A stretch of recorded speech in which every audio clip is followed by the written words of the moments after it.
첫 번째 주인공 이해운 지명자. 이해운 없는 이해운 청문회가 지금 수일째 계속되고 있습니다. 이틀째 무산입니다. 현재까지 제출된 자료만으론 정상적 청문회를 열 수 없다. 민주당에선 막가파식 업무방해다. 이렇게 맞서고 있고요. 오늘이 청문회 보고서 채택 시한이에요. 청와대에서는 이해운을 계속 가져가겠다. 이해운 카드를 라는 의지를 보이고 있는 것으로 풀이가 돼요. 재송부 요청 가능성도 나오고 있고. 대통령도 언급했습니다. 이 문제. 어렵게 모셔왔는데 인사청문회 해야 한다. 청와대의 기류는 청문회 보고서 결정하겠다라는 기류가 강한 것으로 보도되고 있습니다. 이해운 지명자 얘기 들어보시죠. 국민 앞에서 검증하는 기회를 만드는 것이 국회 역할이라고 생각합니다. 그런데 그 역할을 스스로 포기하고 차단하는 것은 국회가 저는 다시 생각해 보셔야 된다고 생각합니다. 국민의힘이 얘기하는 15%는 사실이 아니고요. 이미 시한 안에 다 제출이 완료된 상태입니다. 그리고 국민들께서 시시비비 여러 가지 의혹이 사실이 아닌 의혹들이 많은데 의혹이 사실은 아니잖아요. 국민들께서 시시비비를 따지실 수 있는 거는 국민들의 권리이기 때문에 저는 그 국민들이 권리를 행사하실 수 있도록 청문회가 열려서 소상히 소명 드릴 기회를 희망하고 있습니다. 이해운 지명자는 국민의 권리를 언급했습니다. 청문회에서 해명을 하고 싶다라는 강한 의지의 표현으로 풀이가 됩니다. 그런데 이미 공개된 이 갑질 논란에 대해서 어떤 해명이 가능할까요? 들어보시죠. 네가 판단하지 말라는 얘기를 내가 도대체 몇 번을 더 해야 알아듣니? 너 대한민국 말 못 알아들어? 국어 못하니? 너 뭐 IQ 한 자리야? 이게 지금 똑같은 기사니? 그냥 이름만 들어간 거는 보고 안 했다. 야! 내가 정말 널 죽였으면 좋겠다. 입이라고 그게 터졌다고 그냥 막 네 맘대로 그러고 떠져? 기가 막혀서.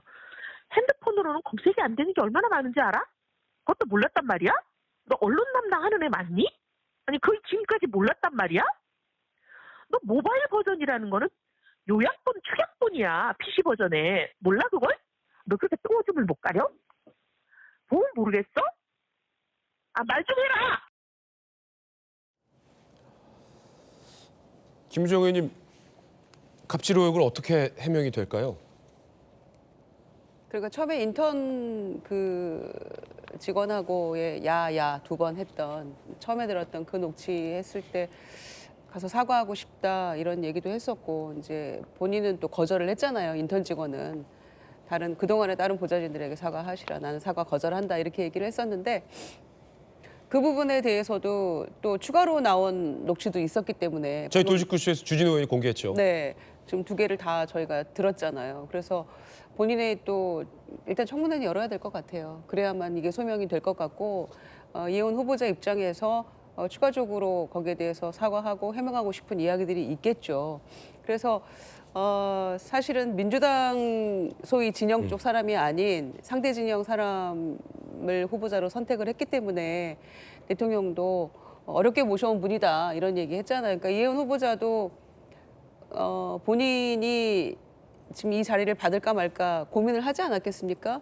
그리고 또 본인이 지나온 삶을 반추해 봤을 때 내가 이걸 과연 이 청문회 벽을 넘어설 수 있을까 고민도 했겠죠. 근데 어느 정도 자신감이 있었을 테니까 그 자리를 수용한 거 아니겠습니까? 그렇지 않다면은 자기 인생이 송두리째 부정당하고 지금 이런 식으로 망신만 당하다 끝나게 되는 그런 결과를 얻을 텐데 고민이 있었겠죠. 그래서 청와대에서 또 대통령도 지금 두 가지 계속 얘기를 하고 있는 게 있잖아요. 일단 청문회 열고 봅시다. 본인 얘기를 들어봅시다. 두 번째는 그렇지만 국민 검증의 벽을 통과해야 된다. 넘어서야 된다. 그래야만 가능한 것이다. 이 두 가지를 일관되게 얘기를 하고 있는데 국민의힘에서는 지금 이 청문회 이틀 해야 된다라고 얘기를 했었단 말이에요. 네. 그런데 왜 날 잡아놓고 하루도 못 여는지 제가 진짜 궁금하고요. 자료 얘기를 하는데 역대 모든 청문회에서 100% 자료 냈으니 이만하면 됐다라는 인사청문회는 없었습니다. 항상 청문회가 열리면 자료 제출이 미비한 상태에서 열리고 오전 내내 여야가 공방을 하죠. 자료를 냈니 안 냈니 이건 오후까지 내라. 이렇게 얘기를 하면서 오전 한두 시간을 흘려보내고 겨우 이제 청문회 질의가 시작이 된단 말이에요. 안타깝지만 그런 관행은 좀 철폐가 돼야 되는데 그걸 깨지 못하고 여기까지 왔지만 일단 청문회는 열어야죠. 그런데 국민의힘이 이제 오늘이 그 청문회 청문보고서 마감일인데 대통령이 또 재송부 요청을 할 것 같아요. 그러면 그 사이에라도 청문회는 열어서 아니 후보자도 이토록 원하고 또 이를테면 개혁신당의 천하람 의원 같은 경우에는 뭐 많은 지금 준비를 하면서 진짜 열었으면 좋겠다 이렇게 얘기를 하고 있잖아요. 또 국민의힘 의원들도 보좌진들이 많이 준비를 했을 겁니다. 뭐 민주당도 물론 이려니와. 그런데 이렇게 그냥 흘려보내고 그냥 대통령에게 공을 넘겼다느니 후보자가 뭐 어떻게 결정을 해야 된다느니 이런 얘기만 공방하는 것은 좀 온당치 않은 것 같고요. 이제라도 국민의힘이 조금 전격하자 이렇게 얘기를 해서 청문회는 일단 보는 게 그게 맞지 않나 생각합니다. 자료 얘기를 두고도 입장차가 있는데 천하람 의원, 개혁신당 의원의 주장을 들어보면 가장 논란이 되는 이 범법 논란이 되고 있는 가족의 꼼수 청약, 부정 청약과 관련된 자료가 제출되지 않았다라는 부분입니다. 이에 대해서 민주당 의원들은 자료가 없으면 청문회에서 물어보면 되지 않냐라는 취지의 반론도 했다지만 자료가 있어야 물어볼 텐데. 곽규택 의원님 아직도 그 가장 관건이 되고 있는 그 불법 청약 의혹, 로또 아파트 90억짜리 장남, 결혼식까지 올린 장남, 미혼으로 올려서 부정 청약 받았다라는 것과 관련해서 그 자료, 청약 관련된 내용 자료 안 왔습니까? 그 부정청약 그 부분에서 핵심이 뭐냐 하면 사실은 결혼해가지고 분가해서 살고 있는 그 아들 내외가 결혼을 하지 않은 상태라고 해가지고 부양가족으로 지금 네네네. 들어와서 로또 청약이 된 거거든요.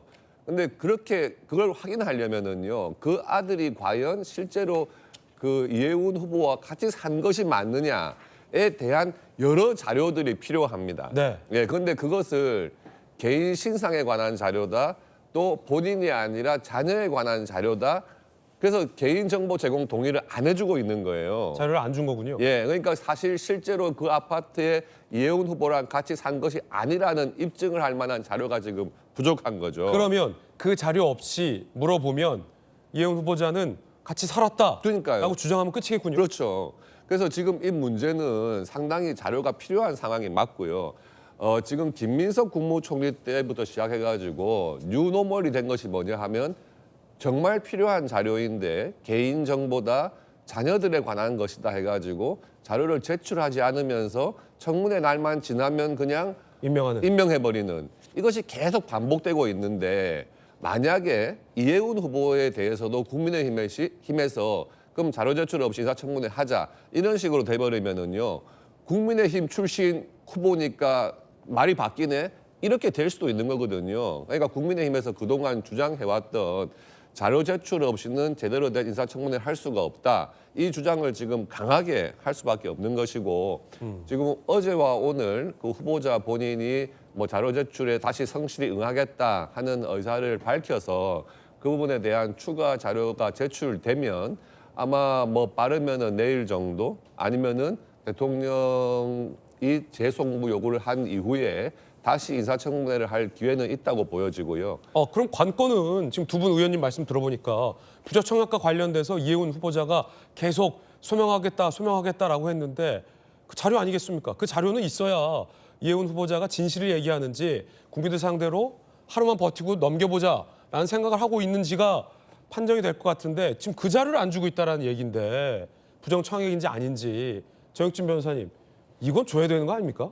뭐 당연히 줘야 되는 거죠. 그다음에 저는 이게 좀 납득이 되지가 않는 게 인사청문회에 있어서도 후보자가 증인으로서 선서하지 않습니까? 만약에 선서한다라고 하면 거짓말하면 위증죄로 고발할 수 있는 거 아닌가? 네. 저는 개인적으로 그런 생각 들고요. 그다음에 대통령께서 뭐라고 말씀하시냐면 어렵게 모셔왔다라고 했는데 우리 국민들 입장에서는 어떻게 모셔와도 저런 분을 모셔오나 그 생각 들고요. 그다음에 된장인지 간장인지를 꼭 먹어봐야 합니까? 뭐 아까 저기 그 이해운 후보자도 뭐냐 오줌이냐 그 목가리냐 이렇게 이야기하는데 뭐 우리 국민들이 저런 사람이 어떤 사람인지 꼭 그 청문회를 거쳐봐야 알겠습니까? 저는 그것도 말이 안 된다고 생각을 하고요. 그다음에 이해운 후보자 말씀하시는 거 조금 전에 나왔지만 쫙 들어보면은 말하면 말대꾸한다고 뭐라고 그러고 가만히 있으면 말하라고 뭐라고 그러고 이런 사람 아니겠습니까? 저는요 사실은 마음이 왔다 갔다 해요. 왜 마음이 왔다 갔다 하냐면 아니 도대체 지금 드러나고 있는 그 많은 일일 의혹 이상, 일일 일 이상의 의혹 관련해 가지고 도대체 이해운 후보자가 어떻게 변명하는지 육성으로 들어보고 싶다는 마음도 막 있으면서 그러면서 또 어떤 생각이 딱 드냐면은 아 들으면 또 더 열받을 것 같은데 이걸 꼭 우리가 들어야 되나 이런 생각도 든단 말이죠. 제일 상식적인 거는요 이재명 대통령이 청문회 거치지 말고 빨리 지명을 취소하는 게 제일 바람직하다고 생각을 하고요. 그 다음에 지금이라도 늦지 않았으니까 이해운 후보자는 그냥 자진 사퇴하는 게 그나마 두 번째로 나은 거 아닌가 저는 개인적으로 그렇게 생각합니다. 네, 정익진 변호사님의 개인적인 견해 들었습니다. 그럼에도 불구하고 양태정 변호사님, 이 대통령 언급도 있었잖아요. 청문회를 한번 좀 볼 필요가 있다. 그러니만큼 후보자가 부정청약과 관련된 핵심 의혹과 관련된 핵심 자료만큼은 제출하거나 제출하는데 동의를 해주고 야당도 그 자료가 왔을 때 청문회를 여는 것을 합의를 해주면 대통령이 언급한 것처럼 청문회 열릴 수 있어요. 그리고 나서 소명이 되는지 진실한지를 국민들이 판단해 보면 되는 건데 어떻게 생각하십니까? 뭐 앵커님 말씀 맞습니다. 다음 근데 인사청문회 열려야 한다고 생각을 하고요. 왜냐하면 사실 여러 가지 의혹들이 있는데 여기서 임명을 강행하는 것도 적절하지 않고 만약에 그렇다고 해서 대통령이 어쨌든 국민 통합의 의미에서 후보자를 이제 지명을 하였는데 그거를 바로 이렇게 낙마시키는 것도 저는 문제가 된다고 보고요. 어쨌든 지금 의혹이 많긴 굉장히 많거든요. 네. 이런 의혹들에 대해서는 저는 인사청문회를 통해서 사실이 아닌 건 아니라고 밝히고 뭐 근데 이제 녹취록 같이 뭐 갑질 이런 거는 뭐 부인할 수 없는 사실이잖아요. 이런 거에 대해서는 국민들과 특히 그 갑질을 직접 받았을 당시 인턴 내는 그 피해자분들한테 사과를 하는 게 맞다고 보고요. 근데 사실 이것보다 가장 큰 문제가 방금 말씀하신 그 아파트 부정청약 의혹입니다. 근데 저는 지금 언론에 나온 것과 다른 사정이 있는지 모르겠습니다만 언론 내용대로 하면은 사실상 부정청약이 맞거든요. 그래서 사실 만약에 이해운 후보자가 정말 이 본인이 이제 이 이재명 정부와 이제 지금 정부의 뭐 기획예산처에 헌신하겠다는 뜻이 있으면 지금이라도 그 부정청약된 아파트를 반납을 하든지 처분을 해서 이든 차익만큼을 뭐 기부하는 그런 방법도 있지 않습니까? 과거에 그런 비슷한 예도 있었고요. 그러니까 그렇게 본인이 조금 뭐 이게 뭐 탈법이나 그러니까 위법은 아니라고 하더라도 사실 탈법적인 부분은 상당히 있다고 보는데 좀 그 정도의 본인의 좀 결기 내지는 국민들에 대한 사과의 마음을 표현해야 되지 않을까? 좀 그렇게 생각합니다. 양태정 변호사의 돌직구였습니다.